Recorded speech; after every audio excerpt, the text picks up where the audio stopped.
Guys welcome back my channel. তোমরা সবাই কেমন আছো? আমি কিন্তু খুব ভালো আছি। আর এটা হচ্ছে সরস্বতী পুজোর দিন, একদম ভোরবেলা, মানে 3 তারিখ। তো অনেক দিন হয়ে গেছে ভিডিওটা কিন্তু ছাড়া হয়নি, একটু এডিট করতে সময় লেগেছে। আর আমি কিন্তু আগের দিন রাত্রিবেলায় কিন্তু আলপনা দিয়ে সরস্বতী ঠাকুর সুন্দর করে সাজিয়ে ওখানে বসিয়ে রেখেছিলাম। আর দেখতে পাচ্ছে এখন কিন্তু বাজে 3:30, কারণ অনেকটা ভোরবেলা উঠেছি, কারণ আমাদের ভোরবেলায় পুজো আছে। যেহেতু তাড়াতাড়ি ছেড়ে যাবে সরস্বতী পুজোটা, ওই জন্য ভোরবেলা 5টার সময় আমাদের ব্রাহ্মণ আসবে। তো 3:30 উঠে পড়েছি আমি। উঠে আগে নিজে স্নান করে নিয়েছি, নিয়ে ঠাকুর ঘর মুছে টুছে তারামাকে স্নান করিয়ে এখানে দেখো আগে কিন্তু আমি তারামাকে সাজাতে চলে এসেছি। আর এই দেখো সব কিছু সাজিয়ে কিন্তু ভোর 5টার সময় আমি সব জোগাড় করে রেখেছিলাম পুজোর ফল কাটা থেকে নৈবেদ্য সাজানো। আর কিন্তু আমাদের পুজো শুরু হয়ে গেছে এখন। আর এবারে হচ্ছে যেহেতু মিঠির এবার হাতে খড়ি হবে, এই জন্য বিশেষ একটা দিন ছিল। ওই দিন ও সকালবেলা উঠে সুন্দর করে স্নান করে শাড়ি পরে কিন্তু চলে এসছে সবাই। তো বলবে এই দেখো মিঠি কেমন লাগছে, স্লেট নিয়ে বসে রয়েছে। আর দেখো সবাই কিন্তু এসে গেছে। আমার বোন এখানে কাসর নিয়ে, একটু পরে আরও সবাই আসবে সব পুজো দেখতে ভোরবেলায়। আর এখন দেখো মায়ের কিন্তু প্রাণ প্রতিষ্ঠা হচ্ছে। তো পুজোটা তোমরা দেখো।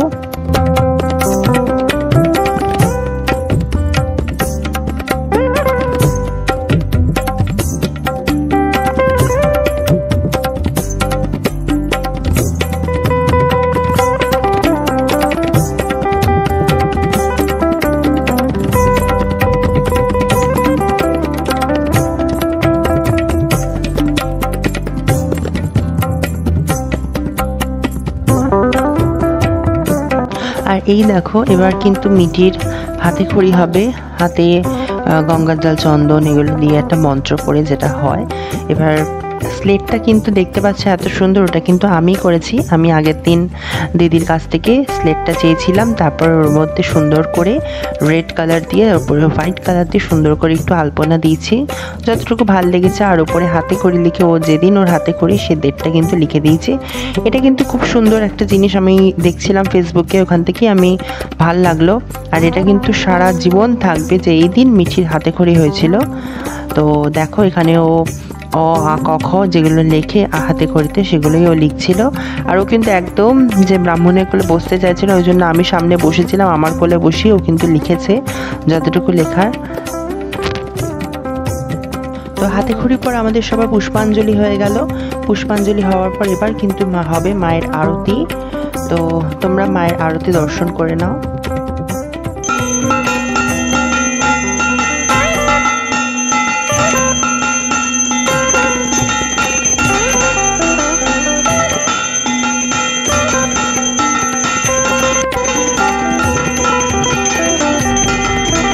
তো দেখো এখন কিন্তু ভোর 6টা বেজে গেছে, আলো কিন্তু হতে শুরু করে দিয়েছে।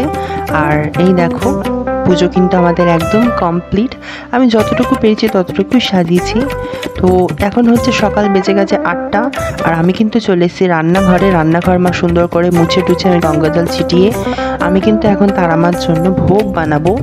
কারণ আমি বলেইছিলাম আমি তারামার জন্য আজকে ভোগ বানাবো। সরস্বতী পুজোতে আমাদের এমনিতেই খিচুড়ি হয়। তো এবার আমি মাকে প্রথমে খিচুড়ি করে দেবো, কারণ এখন শীতকাল, এখন কড়াইশুঁটি দিয়ে খিচুড়ি খেতে কিন্তু খুব ভাল লাগবে। আর সব সবজি যেহেতু এখন ফ্রেশ একদম, তো এখন খিচুড়ি আর লাবড়াটা খুব ভাল লাগবে। তো এই দেখো আমি কিন্তু এখানে খিচুড়িটা ফার্স্টে করছিলাম, হাঁড়িতে সব বসিয়ে দিয়েছি। এখানে ডাল চাল সব কিন্তু সিদ্ধ হচ্ছে এখানে। আর এদিকে যেটা মশলা হয় সেটা কিন্তু আমি কড়াইশুঁটি দিয়ে ভালো করে করে রেখে দিয়েছি।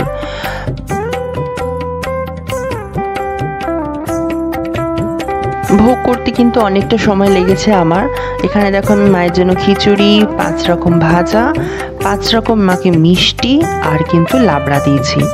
তো তোমরা বলবে। আর এখানে কিন্তু সুন্দর করে সাজিয়েছি, কারণ বড় বড় পুজোতে না, আমার অমাবস্যা হোক বা এমনিও মায়ের বড় পুজো কৌশিক অমাবস্যা, আমি মাকে নিজের হাতে সুন্দর করে থালা সাজিয়ে খেতে দিতে পারিনি। তো যেটুকু রান্না করেছি, তো ওই জন্যই এবারে কিন্তু মাকে সুন্দর করে সাজিয়ে আমি নিজের মতো করে মাকে ভোগটা সাজিয়েছি মায়ের ভোগ। আর এখানে দেখো মাকে কিন্তু সুন্দর একটা হলুদ শাড়ি পরিয়েছি। আর দেখতে পাচ্ছ এই ফুলগুলো কিন্তু আমি আগের দিন আমি আর বান্টি হাওড়া গেছিলাম, ওখান থেকে নিয়ে এসেছি। আর এই যে চাঁদটা দেখতে পাচ্ছি এটা কিন্তু বান্টির মানসিক করা ছিল মায়ের কাছে, সেই জন্য মাকে এই রূপোর চাঁদটা বান্টি করে দিয়েছে। তো এখন দেখো মাকে কিন্তু পুরো গ্যাদার ফুল দিয়ে মাকে সুন্দর করে সাজিয়েছি, গ্যাদার মালা দিয়ে। আর এই জবাগুলো আমাদের আজকে ফুটেছে গাছে। তো কতটা মাকে সুন্দর লাগছে একটু কমেন্টে জানিও তোমরা। আমার তো এই দিন এত সুন্দর লাগছিল, এই দিন আমার কেন আমাদের বাড়ির সবার মাকে এত সুন্দর লাগছিল, আমরা মায়ের দিক থেকে চোখ ফেরাতে পারছিলাম না। আর চাঁদটার জন্য তো মাকে অসাধারণ লাগছে, মায়ের পরিপূর্ণ একটা রূপ যেটা সেটা কিন্তু পুরোপুরি খুলে উঠেছে মায়ের মাথায় চাঁদটা দিয়ে। আর দেখো মাকে তোমরা একটু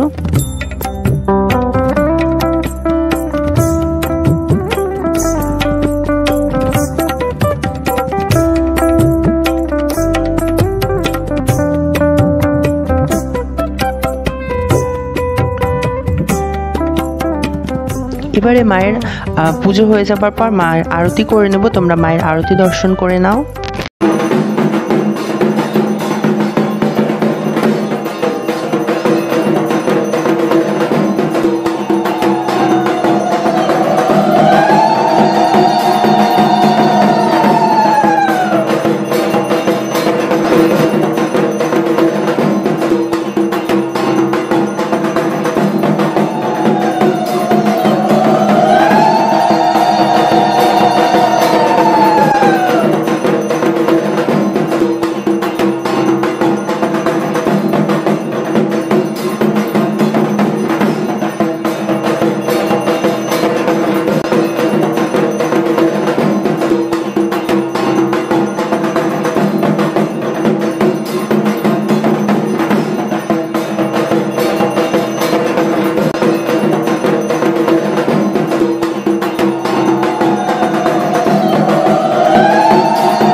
আরতির পর মাকে এবারে ভোগ খাওয়ানো হবে, তো তোমরা মাকে দেখে নাও।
তো যতটুকু পেরেছি ততটুকু তোমাদের সাথে শেয়ার করলাম মায়ের ভিডিও।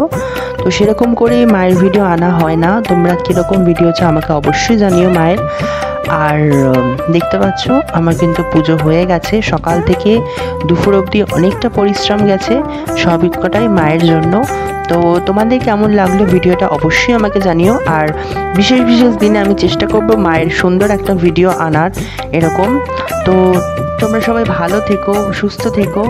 আর আমার যেরকম ব্লগ আসে, হাসির ব্লগ হোক, আমার ব্লগের মেন হচ্ছে তোমরা সবাই আমার ব্লগ দেখে যাতে আনন্দ পাও, একটু হাসি খুশি থাকো, এটাই আমার ব্লগের মোটিভ। তো রিসেন্ট যে ভিডিওটা পোস্ট করেছি তোমরা অনেক অনেক ভালোবাসা দিয়েছো আমাকে। আর তার সাথে সাথে কিন্তু আমি মায়ের যে পুজো কী করে করি, আমার বিশেষ বিশেষ দিনে মায়ের ব্লগ কিন্তু সেগুলো তো আসবেই। তো সবাই ভালো থেকো, সুস্থ থাকো, টাটা।